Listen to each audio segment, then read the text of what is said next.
Feminism is cancer. Feminists don't look at the facts and continually lie more than politicians.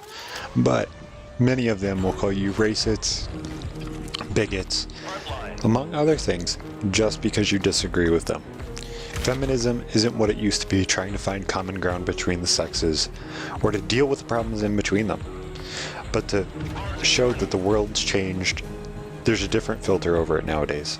Let's break it down. First off, the wage gap is a myth, and this is why. Feminists use the number of 70 cents on a dollar earned by a male. First off, that's downright bullshit. This ratio doesn't take into account the job choice or education or time off or a number of other things. The thing that they're not looking at is many men are CEOs and stuff like that, where women aren't shown in that as much.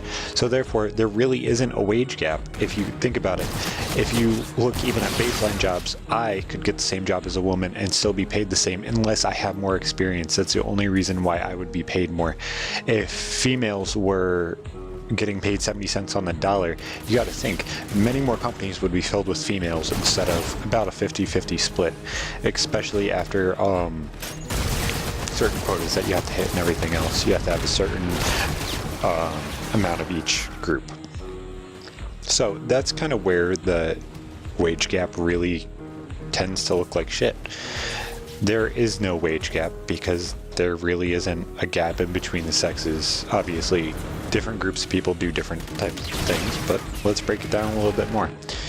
If you look into the amount of CEOs and CFOs that are male, this explains why the number is the way it is and why it's so off. It's not because it's sexist though, although many would think it is. This is the reason why. The people who put in work day in and day out, the typical person or the atypical person or the workaholic, will grow in companies more. Whereas many females, most females, studies, not my opinion, typical person, or a person that wants to enrich all parts of their life, including parties and children, are normally not going to grow in a company as much. Many females become pregnant and become a mother. They will take a leave of absence from their jobs for the first few weeks. Now, this is one of the greatest things in the entire world, becoming a parent and stuff like that.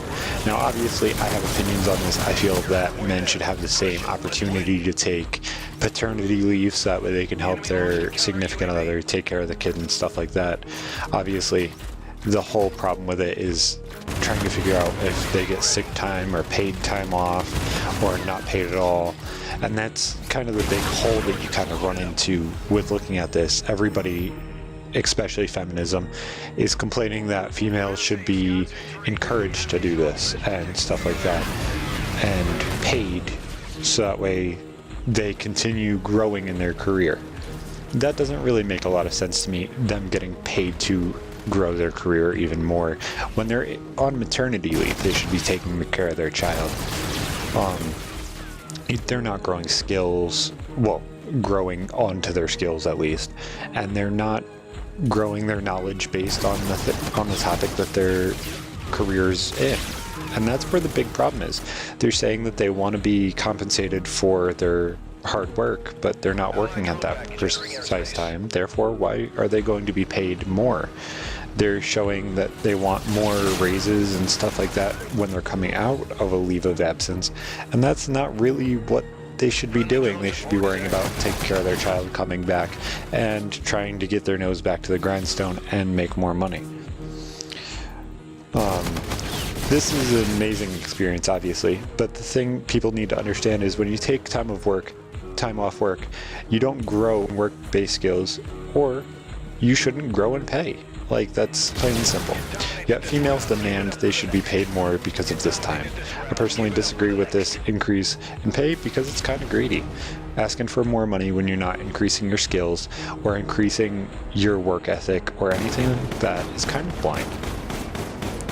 Many on the left are afraid to look at anything because they're afraid to be called bigots or sexist just because of their ideologies don't match up with theirs. Isn't it insane that 85% of Americans believe that in the equality of the sexes, but only 18%, or about 1 in 5 females, consider themselves a feminist. Now that's quite insane. Think, if you have a family of 5, only one of those females, if there's 5 females in that family, will be a feminist. Obviously, if you're in a family, more than one is more than likely going to be feminist, so you'll have groups of feminism and then groups of non-feminism.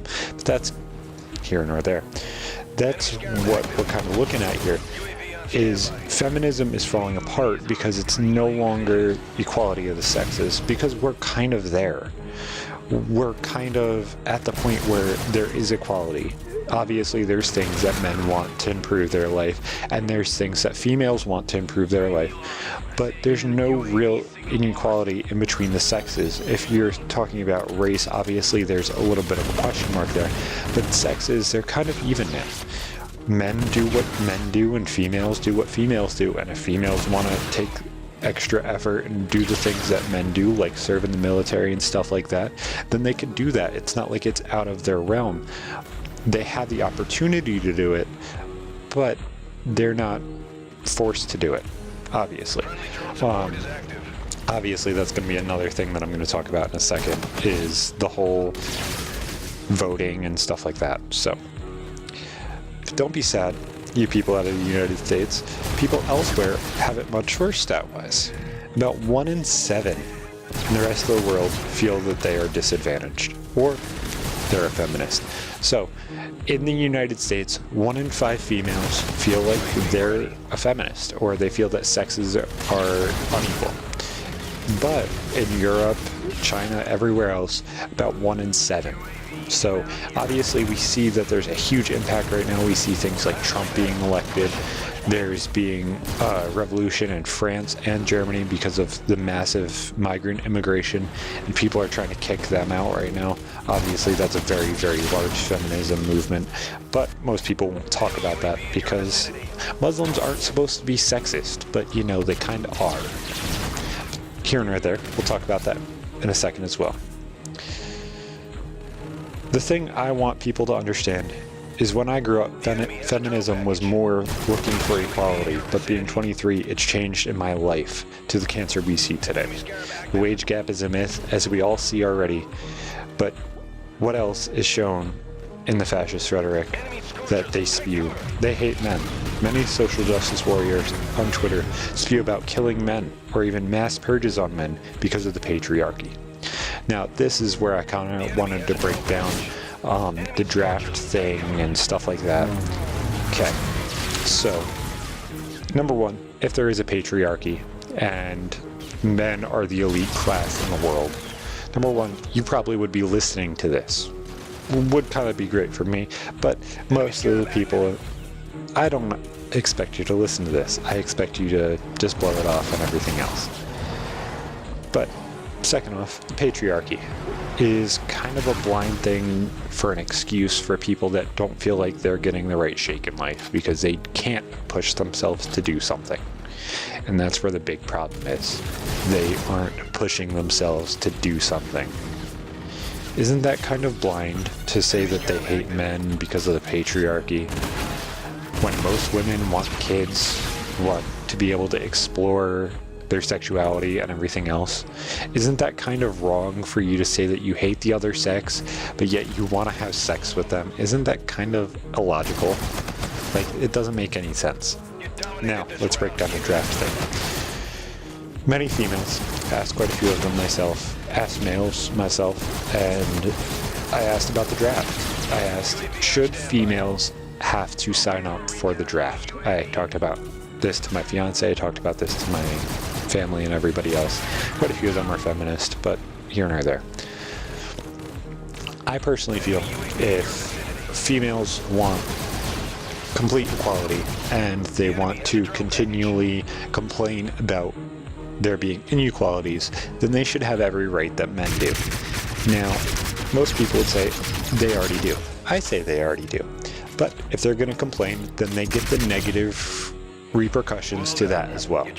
Now, personally, I feel one of the biggest negative repercussions of being a male, obviously other than having no choice, would be that you have to sign up for the draft. Now, I feel everybody in the country if I have to sign up for the draft, everybody in the entire country should be registered for the draft, so that way any able-bodied person is able to go. So, ungenderly, females should have to sign up. Yet, most, even feminists, will disagree with you and say that that's sexist, that females should not be serving on the front lines unless they choose to. They'll say this specific sentence. If that female chooses to, then that's their right. But that's wrong. That's not their right. Their right is to sign up for the draft like everybody else, if that's equality. That's where the equality is blind. It's, I want everything positive about the other sex, but I don't want anything negative. I don't want any of the negative equality. I want all of the positive. They don't want to sign up for the draft. They don't want to sit there and say that men are doing something to help the world. They want to say that they're the only ones who run and do anything. We look at the massive movement a couple years ago with Beyonce being one of the largest feminist icons in the entire world. Now, most people won't say that because they goo-goo and gaga all over Beyonce, but I kind of think that's blind. Who started singing the song, "Who Run the World Girls." And if a man were to say that, they would say that they're misogynistic, but yet a female does it and it's empowering. Now, obviously, there's a flip side to every coin. There's a menaced movement, which is really kind of ridiculous. Obviously, it's quite satirical and making fun of feminism, especially in its most extreme forms.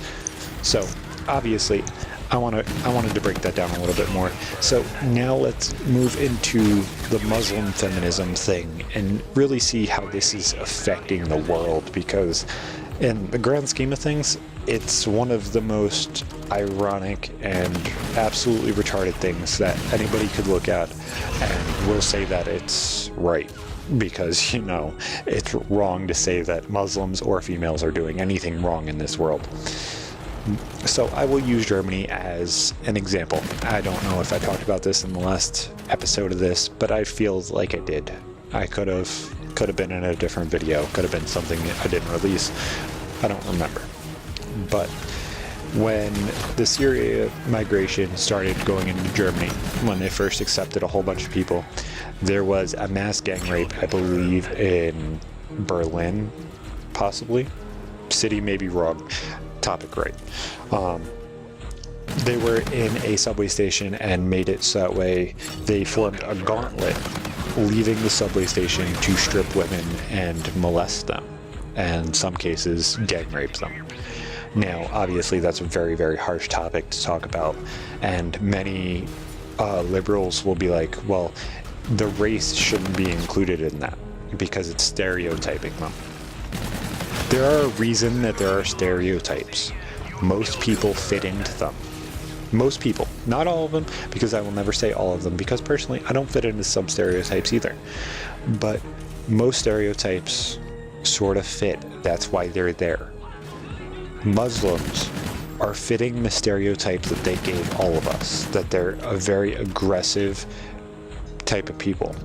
There was just a video on Facebook that was released that had 60-minute editors and photographers being attacked by Muslims in, I believe, England, maybe France, and showed how aggressive they are to people, especially females. Now, this is where it gets kind of blind. You look at where Hillary Clinton got most of her backer funding, and a lot of it came from nations like Saudi Arabia and Iraq and Iran and most of the Middle East. That she got backed by the countries that are oppressing women and doing things like genital mutilation and all of that stuff. And you don't really want that. You don't want those things to come over into this country. And most people will say that's racist or bigotry, but it's not. In Saudi Arabia, they don't let their women drive. Not because they're bad drivers, but because it lets the man own them. Now, you're saying the feminist that was trying to lead the country who is getting backed by one of the most repressive governments in the entire world, where rape is essentially okay, and there's mass gang rape with families and stuff like that. Why is that okay? Why is that okay over there? Why is that becoming acceptable in places like Germany and England and France?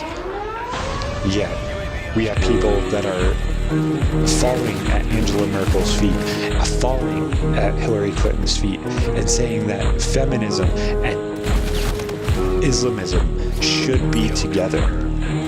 No, it shouldn't. Feminism is cancer. This extreme Islam is cancer, and it's killing us. It will kill America if we don't sit here and fight against it. It will sit here and kill the entire world and the way we look at things. If you're a normal, idealistic person of you sit there and work your ass off and you are given what you earn, then you're a normal person. But if you feel like you want to agree with victimhood and victimhood culture and thought-based cancer that is being spewed on every college campus and spewed over every little thing saying that it's racism and bigotry, you're the problem. I'm not the problem. I'm voicing my opinions. You're saying that I'm racist because of it. You'd rather silence me instead of say that I'm an idiot. You'd rather silence me instead of actually having a full, complete conversation. And that's where the problem is. It's not about feminism. It's not about Islamism. It's not about the problems that our country has. It's my words are offensive because you disagree with them. Feminism is cancer. And it's killing the people that we love dearly. I love my family. I love every single one of the people in my family. Do I disagree with them? Yes, wholeheartedly. And I feel that their thoughts about men and women not being equal affect me, because their thoughts about women being unequal pushes them above me, because it's the truth. Women aren't equal to men, if you really think about it logically. Women are above men, and no man has ever seen a problem with this. Why?